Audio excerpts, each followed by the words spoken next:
जी, नमस्कार। चलिए आज जानते हैं हम सभी कि माघ मास का महत्व क्या है।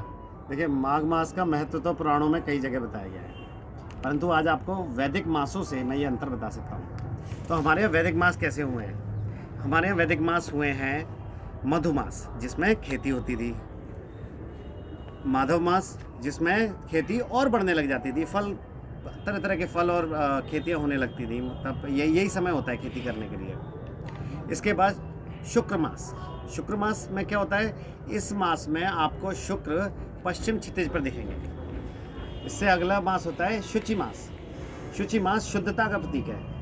अब शुद्धता से अर्थ क्या है? इस मास में शरीर से पसीने आने लगते हैं। आषाढ़, आषाढ़ इसी को बोलते हैं। तो मधु था चैत्र और ये आषाढ़ हो गया शुचि मास। इसके बाद आता है नभ मास। वर्षा ऋतु यहाँ से आरंभ हो जाती है। नव मास में वर्षा होने लगती है। और नभस्य मास अगला, जो कि श्रावण है, और ये भाद्रपद है।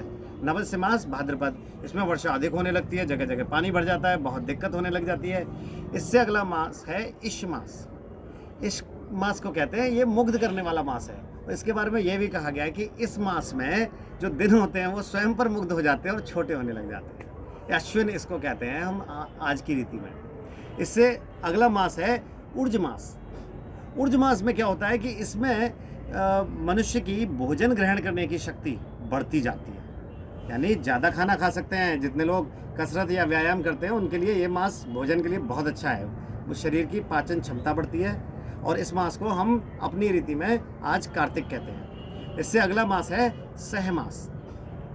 सहमास सहमास क्या होता है? आध्यात्मिक दृष्टि से बहुत ही विशेष है। इसके बारे में श्री कृष्ण ने गीता में कहा है कि मासों में मैं मार्गशीर्ष मास हूँ। और सहस्य मास में ये मास जो है ये सह से उत्पन्न होता है। इसमें ठंड बढ़ने लग जाती है, ठंड धीरे धीरे बढ़ेगी। अभी माघ नहीं आया है ना? अब माघ मास को हम क्या बोलते हैं? माघ मास का नाम वैदिक मासों में है तप मास। अब तप से तो आप समझते होंगे, तप माने स्वयं को तपाना। अब देखिए, स्वयं को तपाने के दो तरीके हैं। या तो आग से तपाइए।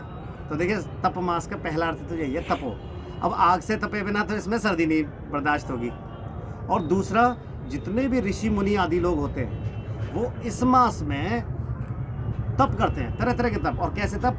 क्योंकि इस मास में आप जल को ग्रहण नहीं कर सकते, तो वो जल में स्नान करते हैं, जल में तप करते हैं। जो हठ योग होते हैं वो हठ करते हैं, ऐसी पूजाएं करते हैं। तो जो माघ मास का जो विशेष है, क्योंकि ये तप मास को माघ मास कहते हैं, माघ मास में तप करना का फल बहुत अच्छा बताया गया। आप पुराणों को पढ़ेंगे आपको बहुत कुछ मिलेगा। और इससे अगला मास तपस्य मास, उसमें भी तप बहुत विशेष है।